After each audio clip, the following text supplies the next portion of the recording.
Public speaking. We have public speaking, and then we have public speaking anxiety. Have you ever experienced that? Now, we happen to have a Facebook group where we have public speakers and those who come to learn. We have experienced ones. And sometimes we ask the question, what would you want to know about public speaking, both the art and the business? And one of the questions that frequently comes up is, how does one overcome stage fright? This is Anthony Morore, and you're listening to the Diary of a Speaker podcast, where we have people come and just talk about that, public speaking and everything to do with public speaking. Today we have a great guest with us. Her name is Lisa Wentz. She's going to be here shortly. And what she's going to address is public speaking anxiety, how you can overcome it. And I don't want to take one more minute because I know we've got a lot to cover with Lisa. So why don't you join me as we welcome our special guest today, Lisa. Here we go. Hi, Lisa. Hi, it's good to be here. Yes, good to have you here. Welcome to our podcast today. We are honored to have you here. Thank you. Yeah, from which part of the world could you be connecting to? Because we like knowing our guests where they are from. Sure. So I'm in the San Francisco Bay Area, basically. Yeah. That's in the U.S. It is California, Northern California. Northern California. Mm-hmm. What could be interesting today for us to know that is going on around? In terms of the topic, public speaking anxiety, or just where you are. I mean, people love to know about different parts of the world and what's happening. And what's happening? Yeah, well, I mean, the United States is going through a very contentious election year with two vastly different choices that will take the country in very hugely different directions. Why is that important? Because unfortunately, on some levels, whatever the United States does can ripple out to other countries, right? So in terms of communication right now, some of it's very contentious. You certainly see it in the media. You see it on social media. You see it between families. You see it between friends. There's some great communication that's going on, and there's some that's, election years can be contentious. So there's a little bit of that going on. In terms of general California, it's fire season, so there's some fires. I'm not surrounded by fires, but I can see smoke in the distance and that kind of thing, which is typical at this time of year, late summer. But it's been mostly very nice and a lovely summer. I actually have a lake house I'm at right now, so I'm looking out at the lake right now, and I watched a beautiful sunrise of sort of almost strawberry looking moon, not moon, but sun came up this morning. And generally speaking, things are at peace where I am. I'm very content, and it's quiet. But yeah, I don't know what else I can tell you about California. It's such a big state, 40 million people. Yeah, and that's life. And things happen, and we see the elections, and we see people. I mean, and the thing that makes elections interesting is the campaigns, when someone would stand up, say everything they want to say about the economy, the climate, anything. And I tend to think that the person who gets to win the most hearts is the one that can communicate well. His communication is very important. So when you talk about communication, yeah, and that's grown over the years, right? who is being most convincing? As you say, we have different extremes. Who do you think is most convincing at this point? The presidential candidates or regional? Or Yeah, the presidential. Let's talk about the presidential candidates. Sure. I can only speak for myself, both professionally and personally. I think that Donald Trump suffers from psychopathy, and he is having a meltdown because he did not expect Kamala Harris to enter the race. and thought he was a shoo-in. And because pathological narcissism is a key component of his illness, he is now pretty thrown off by it. So his ability to communicate is no longer grounded. Not that it was ever particularly grounded. It was mostly grounded in divisiveness in the first place, with birtherism, with racism, demagogue, blaming everything on migrants, all of our problems on migrants, which is a demagogue tool, right? But now he seems particularly thrown off. And why is that important? If you can't ground yourself when you're in a public arena, whether it's a small stakes environment, medium, or something you see as high stakes environment, you're going to be in trouble as a speaker. You have to be able to internally manage your tempo rhythm, your anxiety, your own personal thoughts and feelings about the moment, stay professional, and everything else that goes with that. And obviously he's struggling. On the other side of the aisle, and this isn't even about, because we're talking communication skills, we're not even talking policy. On the other side of the aisle, he's faced with a opponent that is a very mature, seasoned communicator. You cannot grow up in the ranks in San Francisco, where she's from, where I'm from. Politically, she's from there. You cannot become a DA in San Francisco without being a great communicator. You cannot go on to be the Attorney General of California without being a great communicator, right? So unlike her opponent, who had his life handed to him, $400 million inherited, and he could do whatever he wanted, communication-wise, she had to earn it. So, and the standards here, well, the standards in major metropolitan areas tend to be a little bit higher in terms of public speaking than they would be in rural areas, right? Because there's more competition. Where there's more competition for something, you have to up your game. So as I was saying, she's a very polished, very confident, very grounded speaker. She comes across as very fearless. And in terms of a candidate at that level, or even a statewide candidate like a governor or a senator, that's what you want. You want someone who can speak for everyone, can hold their own when they have to put up a good fight. And she is that person. She is a very strong prosecutory communicator. Yeah, and I agree with you.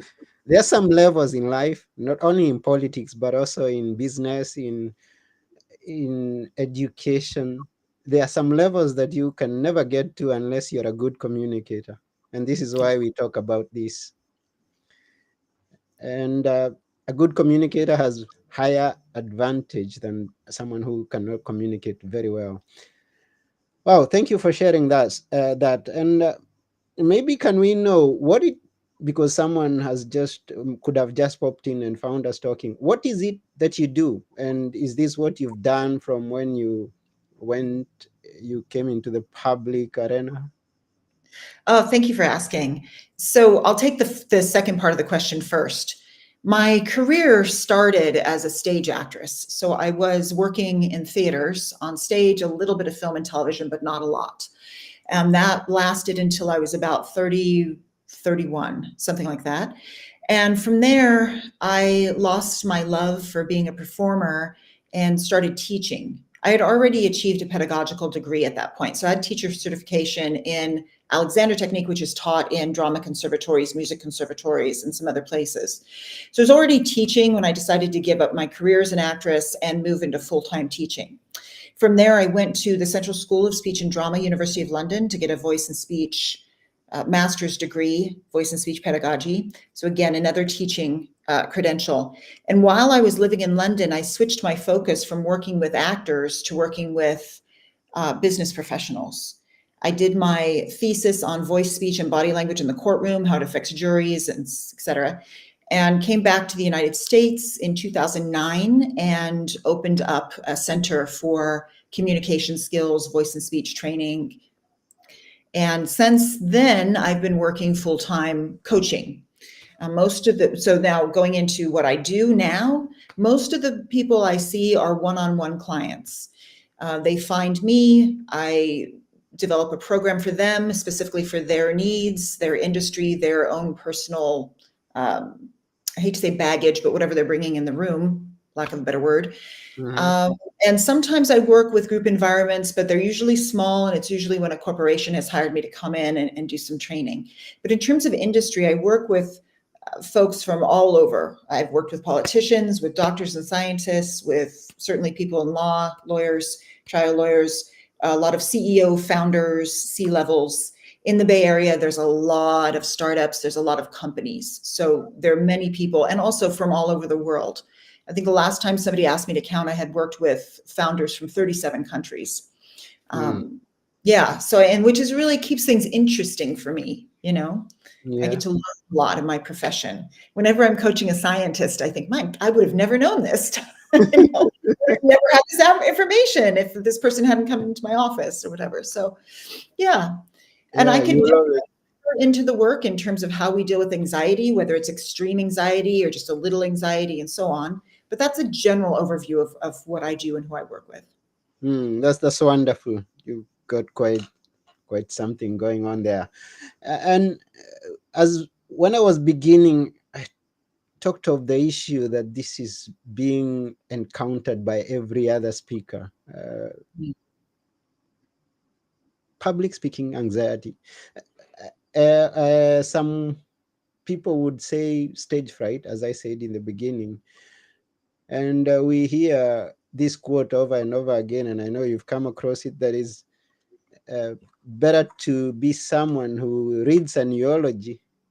No, you better be the person in the casket other than someone that is reading the eulogy, the fear that people have of speaking Yeah. on stage. Yeah. So I came across a book that you've written that deals with this topic. So I think you are the best person to share with us, and it's known as Grace Under Pressure, a masterclass in public speaking. Could be a masterclass in public speaking, but I discovered that it covers much the topic of anxiety. So Mm.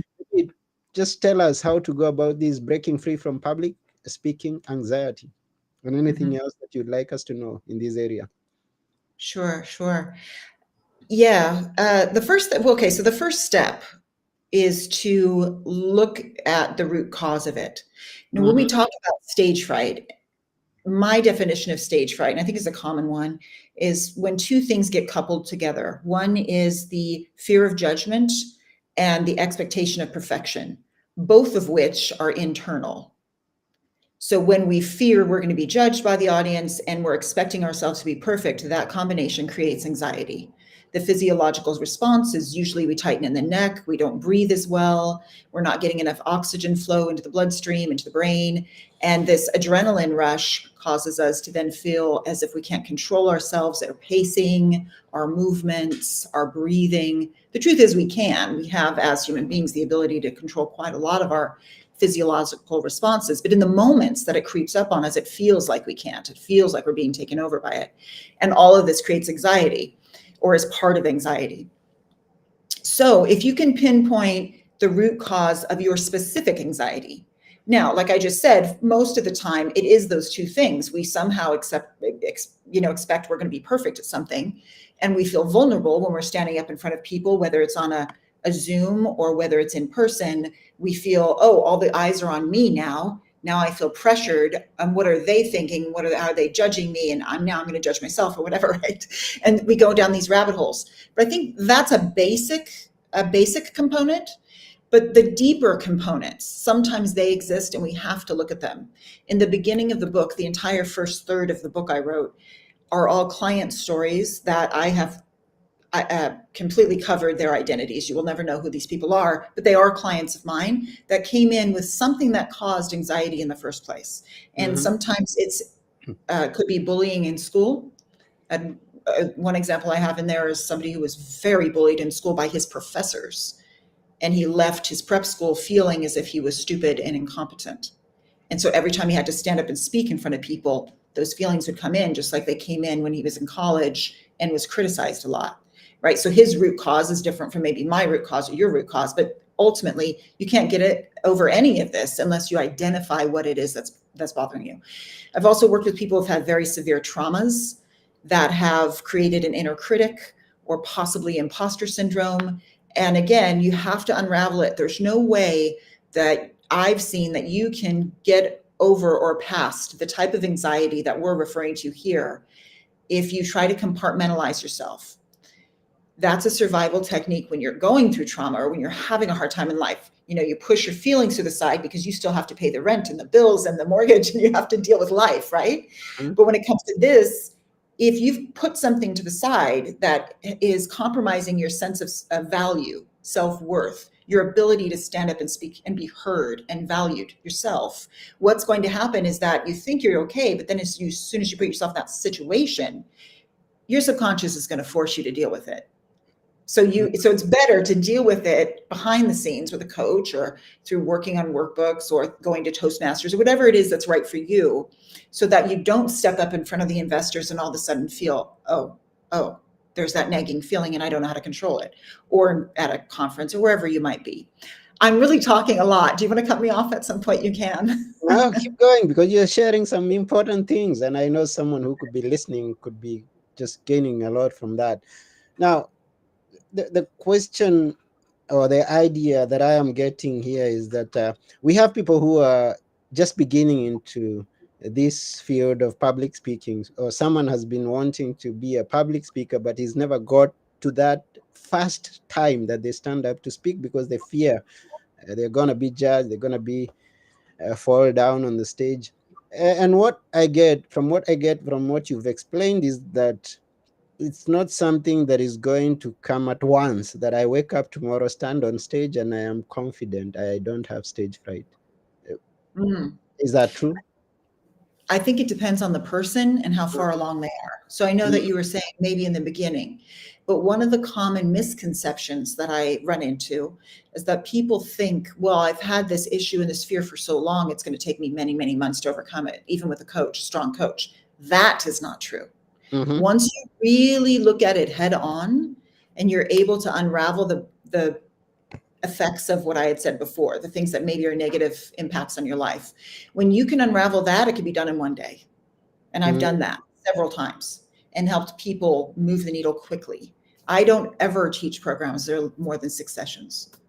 By the end of a 6-session course, you should be able to go out on any stage and feel very confident and master what you're doing. Now, having said that, there's different components. And one of the beauties of the simplicity is that, yes, the mindset piece that we've been referring to can be a little complicated, and that's understandable. But the actual delivery is not that complicated. And this is another piece of the puzzle that makes some people feel anxious. It's because they simply just haven't had any training.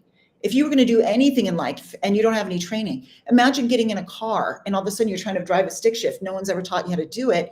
It's going to be a mess, right? It's not easy. But yet somehow we have these expectations of ourselves that if we're a professional or if we know what we're talking about, we should be able to just walk on stage with no training and be wonderful. No one does that. No one at all. I have a picture of Martin Luther King in my living room. There's a cross over there. I can't point to him. And even somebody who you would think was a natural speaker, and I'm not saying he didn't have natural talent, of course he did, but he grew up in the church and he grew up with a mother who sang and taught him how to use his breath and taught him presence and taught him how to deliver on a level with his voice that was training. It's still voice and speech training. And then, as a younger person, being able to stand up in the church and speak to the congregation, that was his school.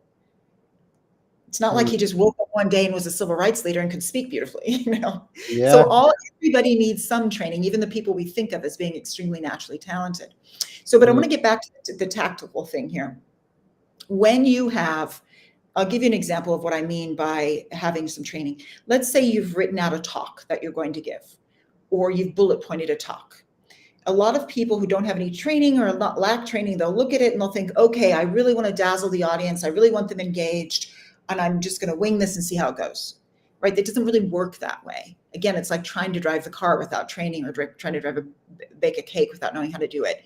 However, if you apply technique to it and cut up your talk and put some goals and objectives into each section and really know why you're saying what you're saying and what you want for the audience to understand and get from you, and you follow a roadmap like that, and I know I'm speaking simplistically here, but if you give yourself a roadmap to follow, then your focus is no longer on you. Your focus takes off of you and what do other people think of me and do I have to be perfect, to what am I trying to accomplish here? Mm-hmm. So if I was a founder and I want to get interest from investors, that's pretty simple. You first section, other than the introduction, is you are describing a problem that you're solving. And you need to be able to very articulately, clearly articulate the problem so they Mm-hmm. understand. Then you're going to clearly articulate your solution, right? And Mm-hmm. then you're going to articulate you and your team and your background. None of this is personal. None of this is about being liked. It's not about being judged. It's just about the facts. Mm-hmm. And give yourself something for your listeners. Give yourself something external to focus on, as Mm. opposed to focusing on the internal, the, oh, is this going well? Or is this okay? Or am I being liked? Or whatever it might be. Does this make sense? Yeah, it makes sense. And I'm trying to imagine that uh, maybe thinking of a personal experience that I could have panicked being on stage is in an occasion where I had not prepared. I had Yeah. thought I'm gonna wing it, and maybe that's something that many people face. They are invited to speak, and because they don't know the topic, they have not prepared for it, then they are definitely going to feel anxious when they stand on stage. They, so I want to believe that one big part of it is being prepared Mm-hmm. for the moment. Mm-hmm. Yeah. Yeah, Okay. it is. Mm, Just like I was saying, you need to know what you want to say, why you're saying it, who's your audience, what is the purpose, what's the setting, because the setting, the environment will also influence how you're going to deliver. If you're delivering to a very large crowd, that'll be different from delivering to just 2 or 3 people in a meeting. But mhm, yes, preparation is very much key. It's seldom that we're asked to present something that we're not an expert in. It does happen occasionally in a work environment because you could be part of a team, and let's say you're not technical, but your technical person is out that day. They get COVID, they can't come, they're sick, whatever it is. And then mhm, suddenly you have to present their work. So there is some level of maybe not being prepared in a last minute situation. But even then, again, a tip I can give your audience here is, even if you get handed somebody else's work that you're somewhat familiar with, but not fully, look at it and decide right away, what does the audience need to hear? What are the basic 3 things they need from this presentation? And if you're a logical person and it's your company or whatever, you're going to be able to figure that out. And as far as not knowing in terms of Q&A, if you've just been given material and you don't have the answers for some of the questions that are coming at you, that's understandable. There's no reason you should have every answer if it's not your material. So the mhm, best thing to do is to say, that's a great question. I don't have the information in front of me, but I can get it to you by tomorrow noon, or whatever your best guess is at getting them. Because ultimately in the end, it's about them. What do they need? They need information, you get them the information. Does it make mm. sense? Yeah, it does make sense. Self-aware, self-consciousness. If you work against it, I mean, if you just think about the other person is the one that I'm here for, then is gonna mean something different when you stand there on stage. Yeah, Yeah. it does make sense. Mm. Yeah. So then we are talking about being prepared, being knowledgeable about the subject, but there is also this uh, phrase or term that people like using, and you mentioned it about the imposter syndrome, and that could Mm. be one of the negative things that is going to affect you into being anxious. How does that come in? When I come across people who tell me they have imposter syndrome, or I see that they really have it, because there could be just flavors of something like that, the Mm, occasional feeling that they're not enough, or the occasional feeling, especially people who've taken on a new role or going into an industry they're not as familiar with as the last industry they were in, it's easy to feel like, okay, I'm new here, everybody else is an expert, and I don't have enough. You wouldn't be. So here's how you shift the mindset. You wouldn't be in the position that you're in if you didn't have value to share, and you didn't mm, have, no one's going to hire anyone who, who doesn't have something to give. That doesn't make any sense, right? mhm, And so that you need to acknowledge the reality in the room. okay, maybe I'm not the expert in this room, but I'm obviously here for a reason. They need me for a reason. And what is that reason, right? So you can give yourself good, tangible things to hold on to, because ultimately imposter syndrome is a false belief that you're not good enough or that you are an imposter. It's another thing that's good to remember about this is that some of the most successful people in their fields say or have said that they suffer from imposter syndrome. You're not alone. Maya Angelou said that she had it until the later years. Maya Angelou is arguably the best poet in the United States ever. And there she was saying things like, every time I write a book, I think, okay, now they're going to find out I'm just an imposter. I'm not really good at this. Really? You know? Tom Hanks has won a few Academy Awards, I believe, at least 2 in a row. He's an extremely successful actor. He says the same thing, that he constantly feels that he's not enough, or that there's somehow he hoodwinked people and he's not really talented and skilled. Now, when I name these 2 people, it's because that really is a syndrome, because you are seeing really concrete evidence that you are incredibly good at what you do. If you win an Academy Award, especially 2 years in a row, you're a good actor. That's concrete evidence, right? Yet your psyche is telling you you're not. That's where we get into the syndrome part, as opposed to just the occasional nervousness, occasional flavors of feeling a fish out of water or new to something, right? So how do we deal with it? One, we start with that part, the mindset part. Acknowledge that this is how you feel sometimes. Counteract it with real messaging, with honest, real, concrete messaging. You know, like I said before, I wouldn't be in the role if I wasn't good at what I do. Yeah. Well, I wouldn't sell so many books as a poet if I wasn't a good poet. I mean, you have to get the concrete evidence to counteract the false beliefs. And then this might sound a little hokey, but if you go a little deeper, that's the first step. Then go a little deeper and embrace yourself, embrace the little parts of yourself that are less confident. Give yourself a lot of soothing, a lot of self-love, a lot of self-support. That will help you move the needle more than anything else, once the basic logic is applied. And if I could go further, it's the same thing for an inner critic on some level. If you have an inner critic that's gnawing at you, acknowledging the reality of it, and then finding the healing through a more loving way of approaching your inner dialogues. So the moment that I see somebody with an inner critic in my office, I tell them right away, you have to get what the critic's telling you internally out into the external, because it's in its secrecy. It has power over you. Once you start getting it out externally and someone can hear it, it'll lose its power. It'll lose its hold on you. So that's one step I do in my office. Another step I do is to then counteract it with real beliefs, real messaging. Okay. And How is that? You can shake an inner critic off in a day easily. Wow. And it's good. It's an encouragement. There's hope to someone who's listening there and has been worried about how you overcome your anxiety. There's hope, says Lisa. Now, you better.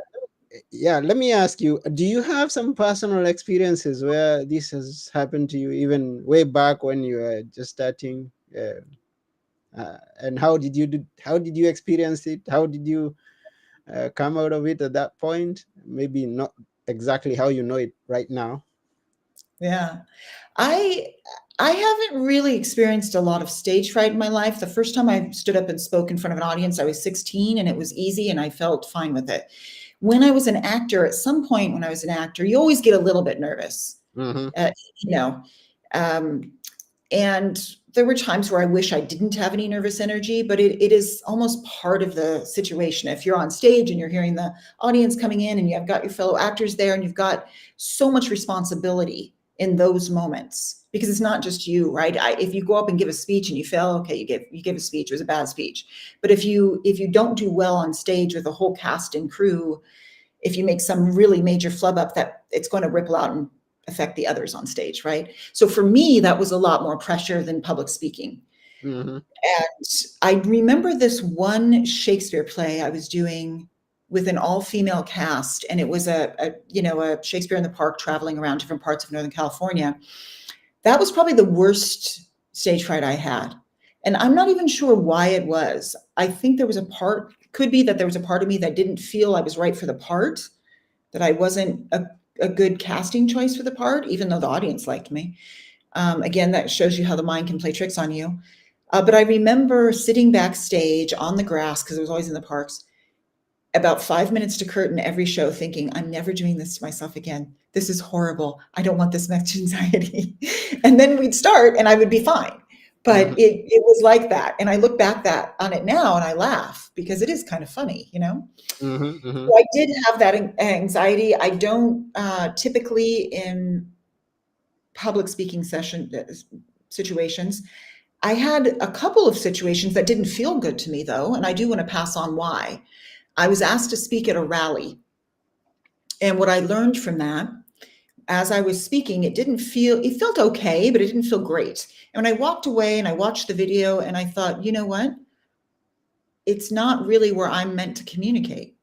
I I can be extroverted if I try hard, but I'm not a rally person where I'm yelling out at things at the audience and I'm getting people to cheer and stuff like this. It's not really what I'm suited for. mhm, So I think it's also good to know, what kind of a speaker are you? What kind of a communicator do you want to be? These are your choices. You don't have to accept every single speaking gig that comes your way. mhm, You know, I mean, yes, at work, if you need to present, you have to present, but outside of that, you don't have to. It's good to know what kind of a communicator you are and where your comfort zone is and where you can enjoy it the most. mm. Yeah, thank you for that. So it's good to just know myself, as the ancient Greek would say, know thyself. Uh, but also, even better is to have someone as you are here, Lisa, and that's what you do. You look at people, you give them feedback, so you can uh, find out about how you do it by watching your videos, and you can also have a coach look at you, the way you speak, the way you express yourself in front of people, and they will give you some feedback, and you know Mhm. where you stand and where you should go. Yeah. Yeah. And if I can give some advice to those who are listening in terms of how to find the right coach for you, my heavy handed advice is to find somebody with teaching experience. Because some people will go up through the corporate life and decide, well, I was really good at public speaking. Now I'm just going to coach that. But they don't really know how to teach. Mm-hmm. And, you know, and I'm not trying to knock anybody, but you have to learn it. It's a profession. And also somebody who really understands how the physiological parts work, because if somebody is really good at the delivery technique, but they have no idea how to teach you how to breathe, they have no idea how to teach you how to help with your adrenaline rush or the physical symptoms or, you know, surfacings of nervous energy, then it doesn't really matter how great your script is or how great your talk should be. You have Mm-hmm. to be able to deal with the mindset, the physical aspects, and the delivery all together. So if you're looking for a coach, look for a coach that can do all of that work with you, not just one piece. And the reason I'm emphatic about this is not only because of my own methodology and my own experiences, but I have noticed that there have been some clients of mine who've come to me that went to other coaches and they got feedback, but the coach didn't know how to give them somewhere to go with the feedback. So it Mm-hmm. made them feel more self-conscious, like, oh, this is what I'm doing wrong, but I don't know how to fix it. Right. so, Yeah, so yeah, the evaluation's important, but it's not enough. It's got to be also, what do you do with that information? yeah, yeah. Thank you for that. Wow. Thank you, Lisa. You've shared quite important details there, some insights that are very helpful to someone that could be listening, and we appreciate that. So, to anybody who's listening to us, whether you're live here with us or you get to listen to this after we've recorded it, we thank you also for being with us. And if you can give us feedback on how we are doing, because we can see ourselves, but then we get more feedback from you. If this has been helpful to you, please let us know. And by the way, Lisa, if there is someone who could be interested in your services or maybe connecting with you, how do they do that? Yeah, the easiest way is to go to my website, lisawentz.com, lisawentz.com. There's good information there on coaching. There's some resources, and get a good sense of how I work from that. And I offer 30-minute Zoom consultations. So I'm happy to just answer questions too. If somebody listened to this and they want to follow up on one of the pieces of this puzzle, you can ask me a question anytime. I'll respond right away. Okay, thank you for that. So Once again, it's www.lisawentz.com. Go connect with Lisa for more insights, for coaching. If you need a coach, find out whether she is the right coach for you. From what she's given us, the ideas of finding the right coach. Yeah, so that's we are just come about to come to the end of the show, and once again, thank you. But before we go, give us a few words that we should always remember. I like asking that. It's important to someone who's listening. Some words that we should always remember in whatever area that you choose. Ah, that's an easy one. Uh, I'll give you a Shakespeare quote. This above all else, to thine own self be true. Hmm. To thine own self be true. Mhm. Those are wonderful words, and thank you for that. Yeah, thank you. Yeah, so once again, everybody who's listening, watching, thank you. And once again, thank you, Lisa, for coming to our podcast. And we are now confident that we are going to break free from our public speaking anxiety. Thank you.